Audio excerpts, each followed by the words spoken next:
And welcome back to 35,000 Watts, the podcast. My name is Michael Millard. I'm the director of a feature documentary called 35,000 Watts, the story of college radio.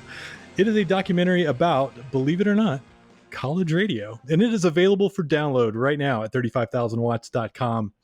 Today, joining me on the podcast, one of my favorite interviews from the film. He appears in the film. He is one of those people that has he's an actor, he's a host, he's a little of everything. His name is Arvell Poe, aka Mastermind. How are you doing today, man? Hey, let me do it officially for you. One do time it for your mind, two times to move your spine. It's the hip-hop and show-stopping, fat funk dropping, master of the wheels of steel. I am Arvell Mastermind Poe, and I'm on 35,000 watts. Let's go. Exactly what I wanted to hear. That was my first question was, can you introduce yourself, because you do it better than almost anybody. I love it. So right off the bat, we're doing a podcast here. Obviously, you've got your own podcast, but I almost hesitate to call it a podcast.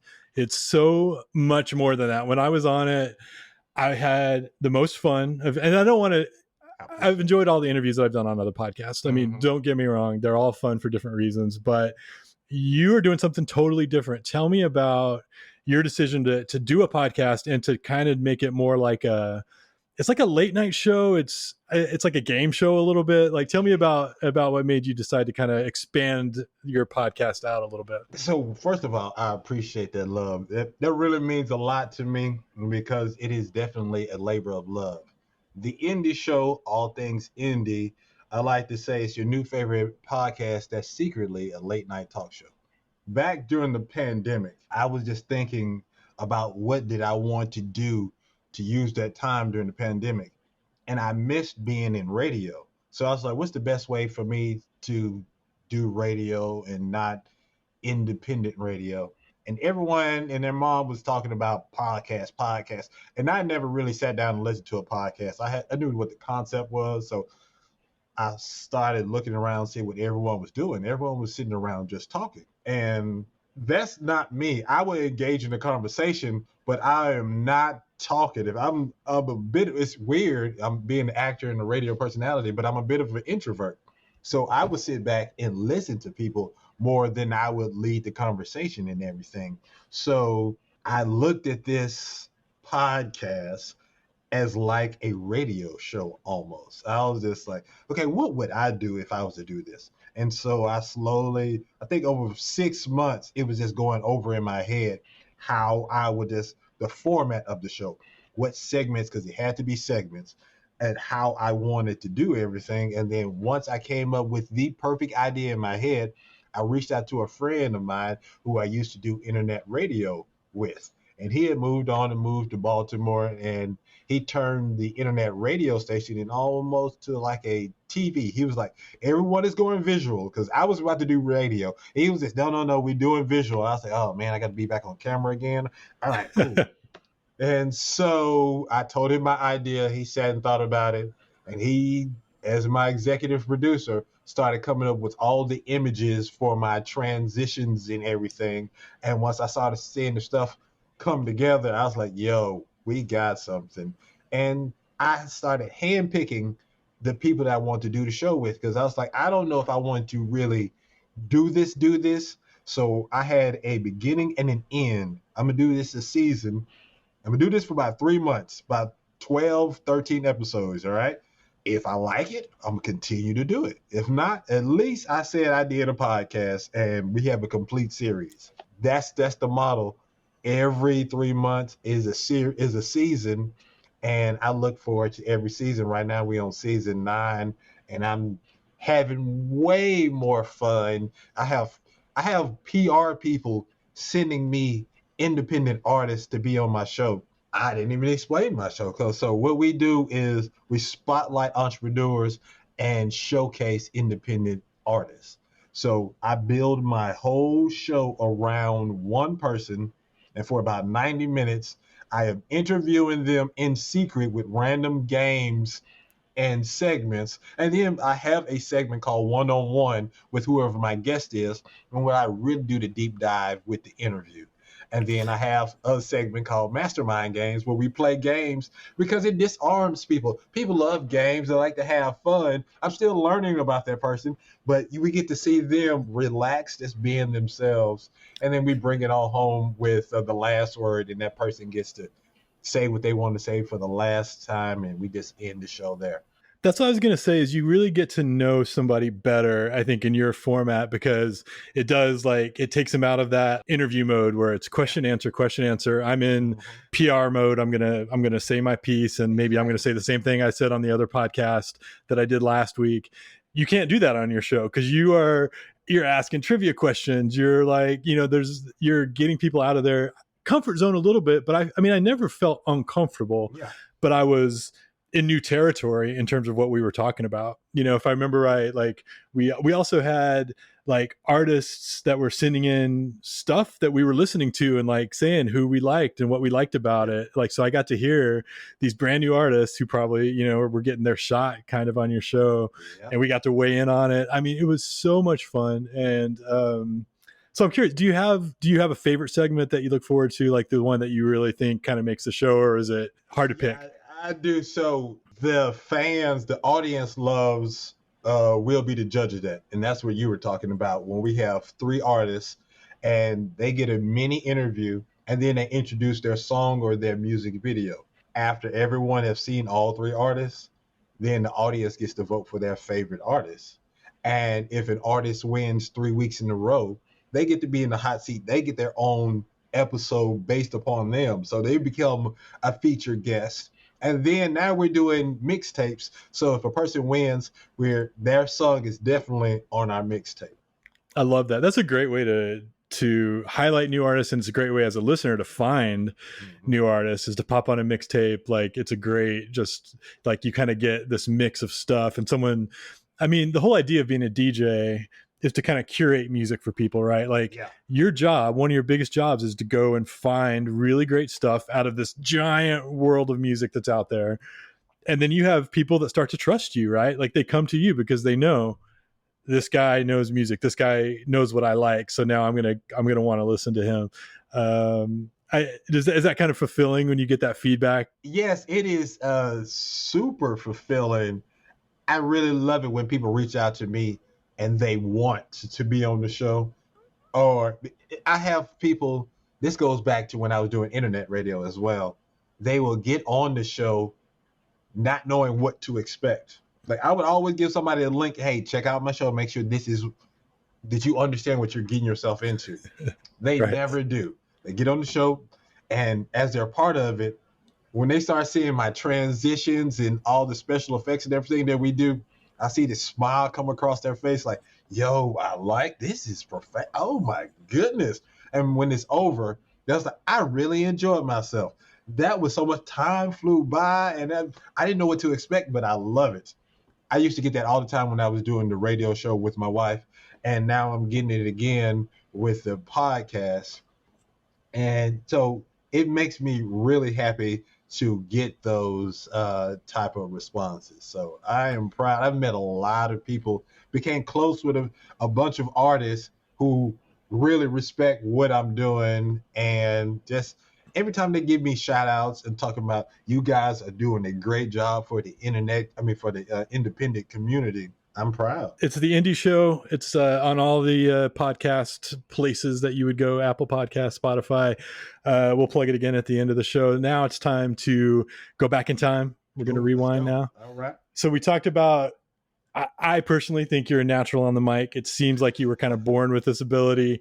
Tell me about kind of how you found college radio and what those first few months in a station were like for you. Good question. So, let me start off by saying Mastermind was born. I think Mastermind was born in college because I used to make my own mixtapes, buying a lot of CDs. So for my Walkman, I needed mixtapes. And so I didn't have a microphone, but I would use the headphones. I stick the headphones into the microphone jack and talk into the headphones. And I would be the DJ for my own mixtapes. And so I became DJ Mastermind. When I went to University of Georgia, big shout out to the Bulldogs, 90.5 FM, WUOG, they were having, a little get together. Hey, come, be a part of the radio station. I was just like, I think I've always, I want to do radio. I've always thought about radio. So I went in and I signed up. And the first thing I had to do was work for a very boring show called Minority Matters. I was put on the Minority Matters group, and I didn't know what to expect. It was me and this white kid named Spencer. Big shout out to my guy Spencer. Man, that's where it all started. Imagine Urkel hosting a show called Minority Matters. And it is in the first episode we were on, they were talking about the young Republicans and something about, I have no idea. It was just, we like, what is this? This is terrible. It's so slow and dry. The room was dark. It felt like 3 hours. I was just, dude, this is not me. And so me and Spencer, we put our heads together. It was just like, hey, we got to make this thing poppin'. As time went on, the show changed. It got a little bit better because we started putting in our 2 cents. But that's the way it started, and I worked my way up to finally getting my own show, and that was with Spencer. But what was funny about that, Spencer, it brought me along because at this time we were a duo, and he was just like, we're going to get our own show. But first, we're going to go up to the powers that be. We got a meeting, and he has a presentation all wrapped up. And it was an old school show called Sold Out. Red-headed white guy doing an old school funk show called Sold Out. And Spencer was just like, we are coming to present this idea of starting our own show. We want to call it the Players Picnic. It's an old school show called the Players Picnic, and we want to take over Sold Out because sold out is a negative connotation, and we think that needs to go. And I'm reading from my card, and I'm nervous and everything. That guy who has his own show is sitting there with the powers that be as we're saying this, and then the next thing we know, okay, you guys got the show. They didn't kick the man off. And now we are hosting our own show, The Players Picnic. It's crazy that you started kind of more on a talk show, because those are, to me, that's more difficult than hosting a musical. Like trying to make a show like Minority Matters interesting. And we talk about it in the film. You give a great kind of discussion about how you guys kind of tried to confront some of the frats and sororities on campus that were doing stuff that was like, they were dressing up like Confederate soldiers, and like, it's just the crazy stuff that you just would not think would be happening in this day and age. And like, I love that you guys did that kind of thing, because it's such a great example of how college radio is not just a bunch of people playing music. It is kids that have all a variety of interests, and some of it is really serious stuff. You can shine light on stuff that a light needed to be shined on. But you can definitely hear Arvell talk about that in the film. And what amazes me though is like, that's like getting thrown in the fire right off the bat. Like most people kind of start on the easy side. I didn't listen to talk radio back in the day. It was just music, but you learned a lot about yourself in college, but definitely working in college radio. Unless you know where your path is or where you want to go or what you want to do while you're there, I always tell folks, just try a little bit of everything, see what you like, learn behind the scenes. And I learned this about myself after the fact, because I didn't really care too much about running things. I wanted to be a personality. I wanted to speak to the people. I love cracking open the mic, playing the music, having fun. It's almost like an alter ego. Johnny Fever almost, WKRP in Cincinnati type vibe. Oh, shout out. Yes. Yeah. So that's what I'm talking about. And so I always felt alive, felt free whenever I'm on that microphone. And that's what I wanted to do. And so once I got my own 8 o'clock shift, I was just like, yeah, this is what I want to do. It was nice, when I had to work the 3 a.m. shift, you got to get those graveyard shifts coming up and everything. That was fun. I was skirting the rules from time to time. It got me ready to do what I wanted to do. And I think I'm more vocal. I'm not an introvert when I'm on the microphone. You know, Right, right. I don't know where all this energy and conversation come from when they turn on the mic, but that's my superpower, I guess. And people love it. They seem to gravitate towards me. So I'm here for it. Do you think everything really started to click when you got that show and really started to, like you got to pick music, you got to share your love of music with people? Is that when things really started to come together? Like I can do this. Like this is something that I can do, not just now, but maybe beyond college or later on. Or when do you think that light bulb went off? I think the late night shifts helped because you don't have to worry about how many people are listening. You just feel like it's just you and the universe. So Yeah. you can practice and you can experiment with a lot of stuff. You can listen to you're forced to listen to different types of music, and that enriches you as a personality and a radio host. So I think that was the beginning. And then when I started doing shows, like I was the co-host of the hip hop show Power of Soul. But once I had something that was my own, that it was I shared it with Spencer, but it was my baby too. I was able to cultivate it and come up with segments. Like one of our favorite segments of the Players Picnic was the groove session. It was just like from 8:30 to 8:45. We turned down the lights and it's 90.5. It's time for the groove session. Get you guys and get your girls. And we tell folks if you end up getting pregnant because of these next 3 or 4 songs, just name your child Spencer or Arvell. And it was just hilarious and fun. And it was so crazy. And we would have regular callers call in. Oh, my man from the ABB. I think his name was Dwight from the ABB. That's where he worked. And he would call all the time. I don't know who this old man was, but he loved our show. And to fast forward, when I started working in corporate radio, he found me. I was doing my Sunday morning shift, and he was like, "Is this the same mastermind from 90.5?" I'm like, "Wait, what?" "Yeah, this is Dwight." I was like, "Dwight, this is crazy. It's like 7:00 in the morning on a Sunday, and he's calling me." And I was just like, that touched me. You couldn't tell me anything after that. I was just like, man, he followed me from college and found me working on 95.5 The Beat back when it was going on in Atlanta, Georgia. Big shout outs to them. Yeah. I love the regulars. I love the regulars on a radio show. Like when you start to cultivate them, you're onto something. Yeah. You know what I mean? Like, you've like hit the right chord. These my people. I love it. So what are some of the things that you learned during your time, whether it was on Minority Matters, whether it was on some of your other shows, that you kind of have still like look back on and like, man, I still use that today, or I'm doing this thing and I learned it because of college radio? That is a good question.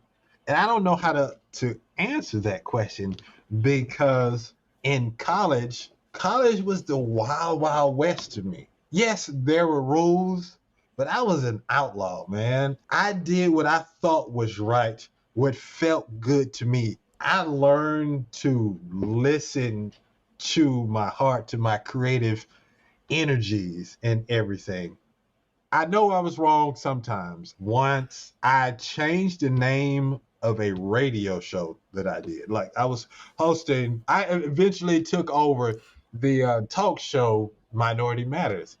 And we were talking about a lot of Black issues on Minority Matters. And I was just like, so it would only make sense for this show to be specifically geared to Black student population, right?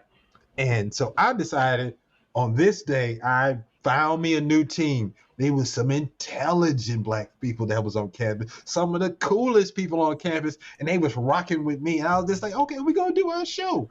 And live on the air, we come on, and I was just like, all right, we're changing the name to Black Connection. I'm like, yeah, we clapping. Black Connection was like the name of a song from Camp Lo's debut album. So I was just like, okay, cool, that's a great name. And so we're cheering. Usually most people have their headphones connected to the boards in the studio. Not me. I want to be able to hear what the people are hearing on air. So I have my own little boom box and I have my headphones connected to that. No, it was no time delay. So I can hear everything happening in real time. As we're cheering and everything in my headphones, I hear nothing. I mean, absolutely dead air. I'm like, what?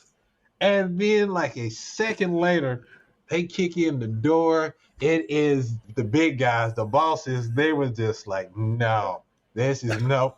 Everybody, they don't even work here. They haven't gone through any training. These are just regular people to us. You're the only person that is signed up with the station. And I'm just like, so I was put on suspension for about a couple of weeks. And they were my friends were upset. They was just like, because they started talking. It was like talking down to to the black woman that was working with me. It was not cool at all. But yeah, I got back on the air. I guess I had a strike or whatever. I understood what I did was wrong and everything, but in my heart, I believe that was the right move. I just decided, let me do it. And whatever happens, happens. And so that's what I don't think I learned anything about this industry until I got to commercial radio. That's when I realized this thing is a business.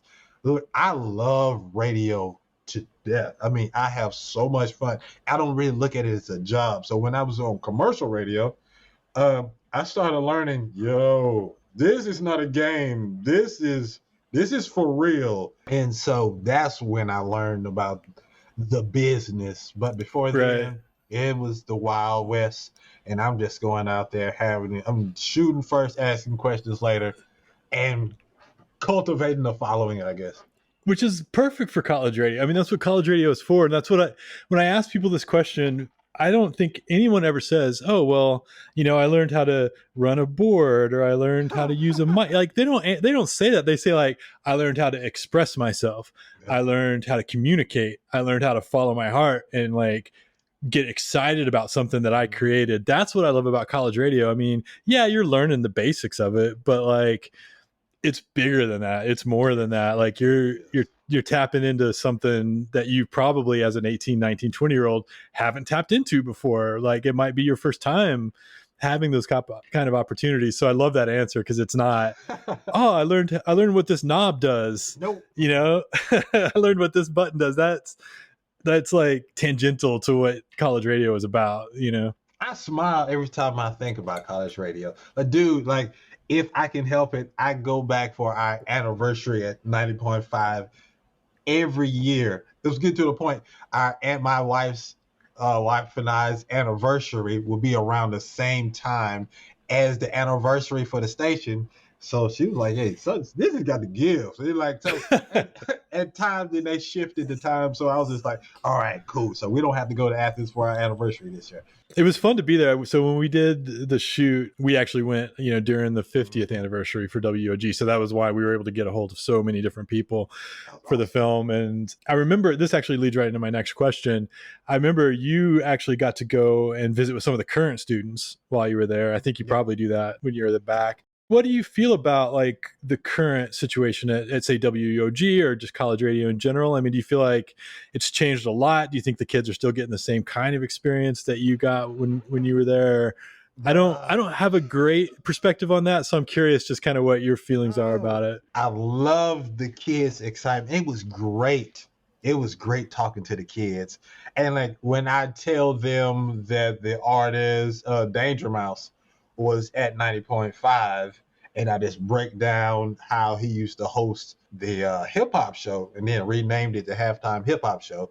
This guy would come in when he first got to the station, would take hip hop music from the albums, and he would just edit out all of the curse words so those songs could get played on daily rotation. That's one of the first things that he did. Shout out to Brian. That's what it did when he got onto this. I was just like, that is genius. That's what I don't even know why I didn't even think about that. That is beautiful. You get, because there's not a lot of hip hop that's in rotation. It's going to be a lot of rock and pop. It's going to be a lot of rock that's going to be in rotation on college radios. So to get that into rotation was so smart, because a lot of that music does have vulgarity in it, so you have to bleep that stuff out. So I was telling them stories about that. But the fact, go back to the question, they are not getting the same experience as we got, because, and it breaks my heart, they are playing music from YouTube. When I went to do a set, they didn't have the CDs readily available or anything up that could be potted up. They was looking at me crazy because I wanted to use my CDs. I had to do things digitally. I had to have a jump drive to plug in so we can play the music. Thank God they had some record players, but I didn't. It was wild to wrap my mind around them only playing music from YouTube. I was like, this is not the essence of radio at all. Yeah. It broke my heart, and I don't know where we're going. And then watching your documentary, it was breaking my heart seeing all these college radio stations shut down and everything. It was just like, this is not what we need. No, go backwards. Don't sell the station. We need the station, if not for the college. Just think about the community outside of the college that listens. Something can be worked out, but yeah, losing the licenses in particular bugs me. You have FM licenses that can be sold, and universities look at them and say, well, radio's dying and we can make, some of those licenses are worth literally, 7-figure, like $1 million, maybe more in a market like Atlanta or, some of the bigger markets. Those licenses are worth a lot of money. And it's a shame because I think they think, well, it's the same, oh, we're broadcasting over the internet. That's the same thing. And I mean, it's great. I'm glad that students still get that opportunity if that's what they have to choose from, whether it's nothing or an internet stream. I think internet stream definitely wins that battle. But yeah, I think it's short-sighted to kind of forget about FM radio and terrestrial broadcasting and just the fun of going in and spinning records and loading up the CDs and all the like that physical. That just may be how it is now. I don't know if you can't rewind the clock, right? They don't even have the late night shifts anymore. The last I heard, they weren't even able to come in to do the late shifts. That is part of the experience. That's the essence of the yeah. Working from like 2 to 4 and then playing this song that sounds like someone is scratching the chalkboard with a nail. That is why you do college radio. Yeah, losing the overnight shifts is crazy because that's where you get thrown in the fire and just like go for it, because I think almost everybody's first shift is usually like a late night shift. That's where you learn and you can make mistakes. And like you were saying, you feel like it's just kind of you and you're just kind of in the booth and maybe somebody's listening, maybe they're not. Yeah, losing that would be a shame. But like you said, as long as they still have the opportunity to do that, because you're still learning, they're still getting the music sent to them. So for them to review the music to see if it's something that should be in rotation or whatever, a lot of the elements are still there. But to me, some of the main important stuff is just disappearing, and it just doesn't feel right. Yeah. But at the end, I realized it was a totally different generation. I can imagine like the WKRP generation only had the albums, and then we come with the CDs, and now it's all digital. I don't like digital. I don't care for digital anyway. I like stuff. I have to be able to hold it and own it, because if the power goes out, I have nothing. How am I supposed to listen to it without batteries or electricity? Yeah. Yeah, I imagine some of the old heads would have come in while, we were DJing back in the day and been like, oh, CDs or, we had records or carts, we still had a few carts laying around. So yeah, I don't want to be like that guy. Oh, it was better back in the day, but there is something, I mean, I think we all do, right? Like that's just how it goes. But there is something very satisfying about pulling a record out. Mm-hmm. And seeing the big artwork, it's not like a little time. Sometimes it's got a gatefold, sometimes it's got multiple pages to flip through, and it's just a physical, tangible thing. And of course, as also a former club DJ, like where I physically manipulated records and like you use the turntable as an instrument, it really makes me sad to know like kids may not get that experience anymore. I know they have kind of like the controllers that kind of fake that kind of thing. And I like you said, as long as kids are getting the essence of the experience, it's fine. Like that's great. I don't want that to go away, but it is kind of, it's easy to fall back into that. Like, they're missing out on some of the fun of running up because your record started skipping and you weren't paying attention. Those kind of moments. Yes, and trying to catch a quick nap because your 23-minute song is about to end. Right, dude. I miss it. It was the station was my home away from. It was one of my home away from homes because, like you stated in your wonderful intro, I not only doing radio, I was writing for the school paper, and I was acting as well with the Black Theatrical Ensemble. So I had different homes, but radio would always call me. No matter what, I built everything around being mastermind on the radio.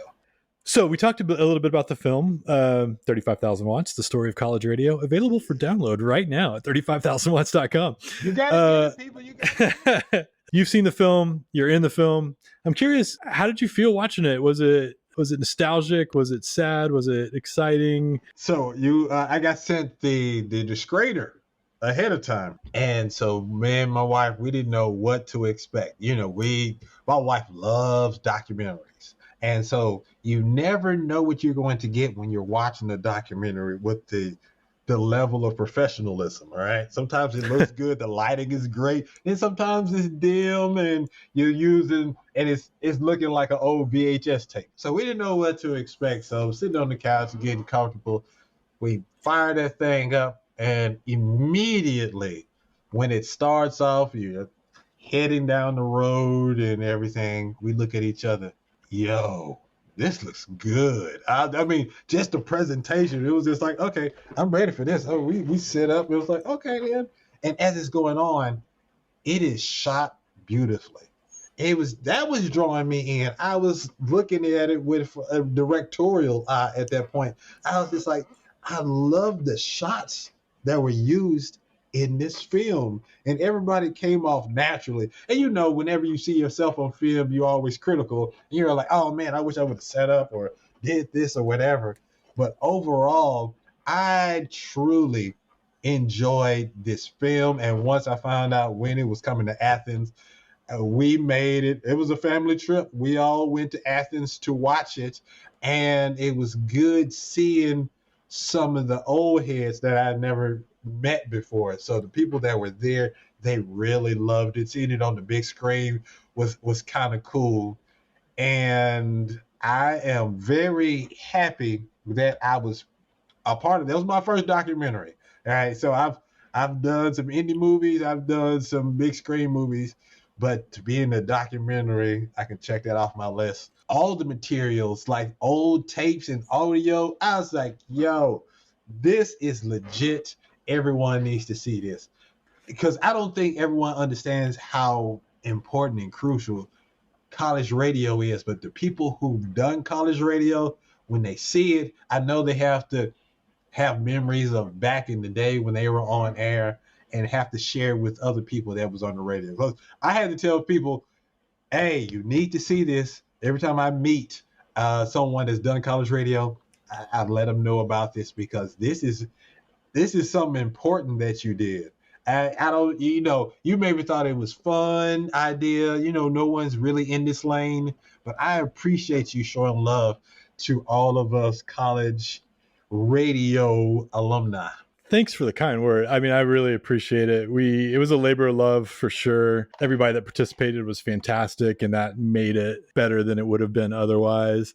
And, that was what we wanted to do. We wanted to, two things really: make a film where people that were in college radio would watch it and recognize it and see themselves in it and appreciate their place in this bigger thing that was happening. Because I think, depending on when you were in college radio, if you were in particularly pre-internet, you may not have really realized that what you were doing was being done all over the country by other students. There were other students all over the place that were kind of part of this thing. You were part of something bigger than yourself, but you didn't even really know it. So that was one goal for the film, is to contextualize people like me who were stuck in West Texas and didn't realize that something bigger was happening or that you were part of something. And then people who don't know anything about college radio and don't realize the role it played in breaking bands, breaking new musicians, training people who would go on to do, David Letterman and those types of people who started in college radio and ended up becoming super famous. People like yourself who are in, you're in movies, you're on TV shows, you're doing podcasts.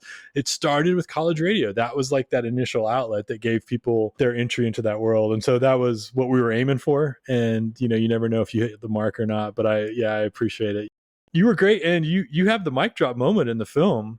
You said that just in the course of the interview, and it may not have, I don't think it was the end of the interview, but like you put a button on it so perfectly. That was cool. That was definitely cool, because when I saw it, I was like, oh, I'm getting goosebumps thinking about it. And I was just like, to see that placement, I was just like, it was either me or my wife. She was just like, oh my gosh, you got the last word. I was just like, yo, this is crazy. Oh my God. For those of you who haven't seen the film, spoiler alert, you're talking about how you want to see what you got to do and the experiences you had and the experiences you had. You want to see that for the next generation and the generation after that, which is, again, that's what we wanted the film to accomplish, was to make people aware that this thing could go away. This thing called college radio has been around for 100 years, but that doesn't necessarily mean it's going to be around for 100 more years. So the way you expressed that was perfect of like, I had this experience. I loved it. I want that for everybody else who comes after me. What a great thing to say, because you're acknowledging like there's something that we all have to do to make sure that we keep this thing alive for the next generation. And I thought that was really cool. Well, we are almost out of time, but I would not be able to let you out of here without putting you on the hot seat just a little bit.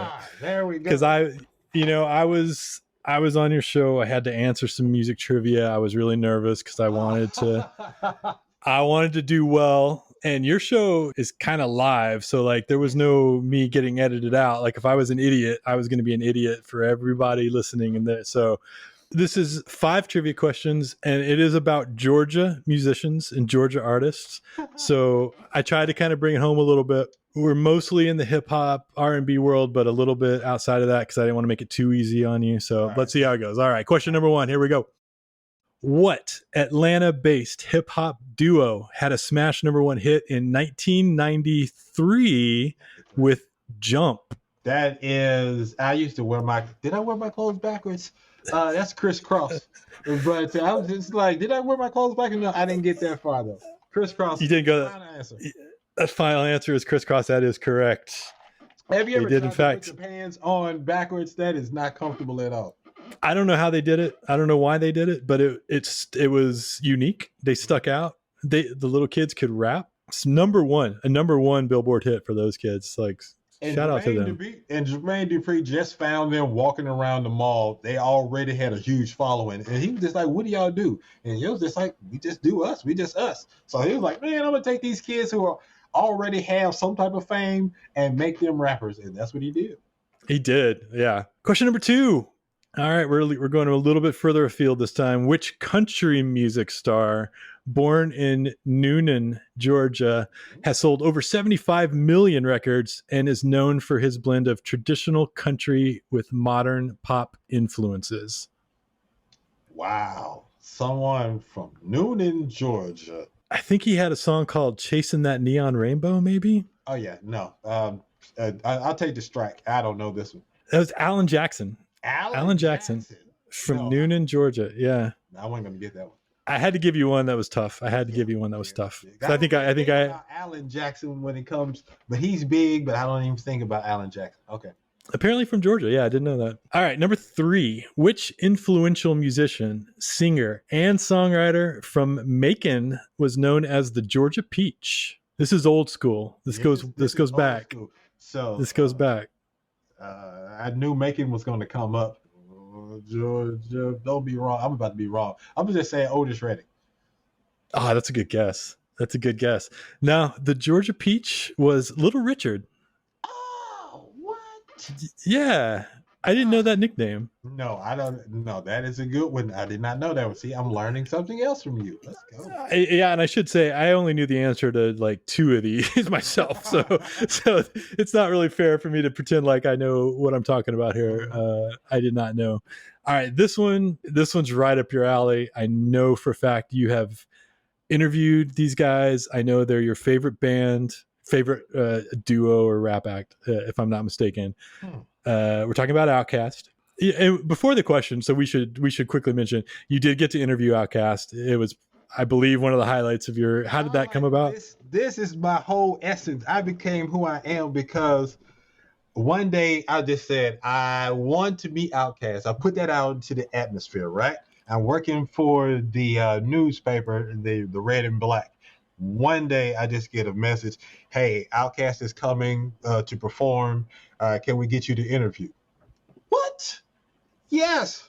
Yes, I will interview them. And I went to the show, and during the show, I'm trying to come up with questions. I've never interviewed anyone in my life. Oh wow. I'm thinking this is real time. I've never interviewed anyone in my life. And I'm sitting around with people. I'm about to interview Outkast. What's some questions I should ask? I'm just compiling questions and stuff. I'm thinking about lyrics from songs and I'm gonna ask them. And so I was smart. I had my one of my best friends, Bryant. He came with me to record the interview so I can put it on my TV. I had a TV show called The Hype, and I would play music videos and interviews and stuff. And so that was on The Hype. So I interviewed them and then put that on TV. So, I mean, I'm taking advantage of the situation. But that's how it came about. So I went back to their hotel, and we just sat and talked for about 45 minutes to talked until my battery ran out on the camera. But it was this is right before they blew up. And you know, if you knew of Outkast, you were like true fans. Right. Because they were just regional and everything. I don't know. I used to say I had back in college, I just had this mojo. It's just like whatever I wanted. If I put it out into the atmosphere, it would happen. So I was happily surprised, but I was comfortable in the moment. This is Outkast. They're talking to me, and this is what I wanted in life. I've accomplished this goal. And okay, what am I going to do tomorrow? What's going to happen on Tuesday? Right. Well, because now you know it's possible, right? Like when something like that happens, it's like, oh wait, I can want to do something crazy. I want to interview Outkast. Yeah. That's crazy. But wait, no, it's possible. You know, so kids, if you're listening right now, this whole idea of like manifesting stuff, I mean, it sounds like kind of metaphysical sometimes, but it is actually real. Like if you put some thought and intention behind that, you can, in fact, like Mark Mothersbaugh was my hero. When I was like 8 years old, I would be in my bedroom, like with a hairbrush, pretending to be Mark Mothersbaugh singing Devo songs. I got to meet Mark Mothersbaugh. I got to go to his studio and see all his equipment and talk to, you know what I mean? Like so much. Yeah, he's my hero. I mean, and so he's also awesome and really well spoken, had a lot of great stuff to say, but like you can think, oh, well, that'll never happen to me. Like no, you can make stuff happen if you put it out there and then do the work that you need to put behind it to make, you know what I mean? Like you can't just say, oh, I'm going to do it and it just magically falls in your lap. But if you intentionally think through what you want and you kind of go after it, magical little things can happen, you know, along the way that suddenly it's like somebody will put it in your path. And next thing you know, you're interviewing Outkast. Next thing you know, I'm in a studio with Mark Mothersbaugh. Like, you just got to be ready. Because when that opportunity happens, you got to be able to capitalize on it. Yes. Huge. You will be kicking yourself like, oh, I wish I would have done X, Y, and Z. I don't want to have those type of regrets because those hurt. Now we've established your Outkast bona fides. So now we're going to come back to the question. Question number 4. I was trying to make you forget. All right, let's go. How many Outkast studio albums? I believe they have 6, if I'm not mistaken. Okay. How many Outkast studio albums have reached at least the top 5 of the Billboard 200 chart? All right. So, can I say? I want to say 4. It is 5. I was gonna say 5. It is 5. Yeah. God. All of them reached number 2, except Speakerbox and Love Below actually reached number 1. Mm-hmm. Technically, I guess you could consider that 2 albums, I guess, so 6, but I think 5 is the official answer there. All right, my man, we have one more question before we wrap it up. Which Atlanta-based hip-hop group was inducted into the Georgia Music Hall of Fame in 2013, with one of the members also being inducted as a solo artist at the same time. All right, so I'm gonna just take a shot. I'm going to say, please, Lord, let me get this one right. Goody Mob. Ladies and gentlemen, and who was the solo artist from there? It was CeeLo. That's right. You got it. I'm giving you 2 points for that. All right. Since it's a double.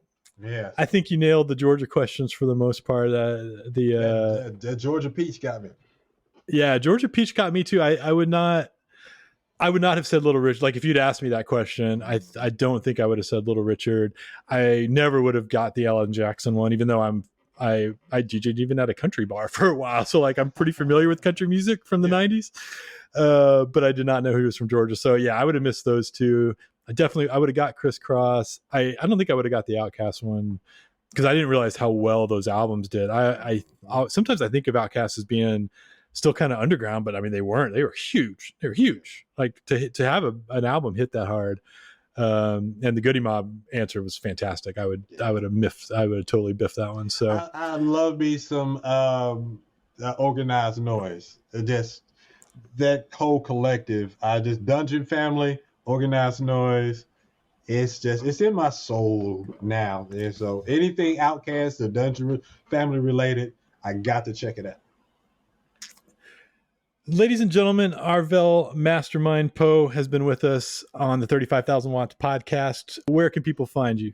You can find me every Tuesday at 8 p.m. Eastern Standard Time on the indie show, All Things Indie. Like I said before, it's your new favorite podcast that's secretly a late night talk show. The site itself is theindieshow.co, or you can watch the show live on vvclife.com, like Victor Charlie, vvclife.com, Tuesdays, 8 p.m. Eastern Standard Time. It's your man, Mastermind. Come show me some love and let me know that you heard me on 35,000 Watts, the podcast.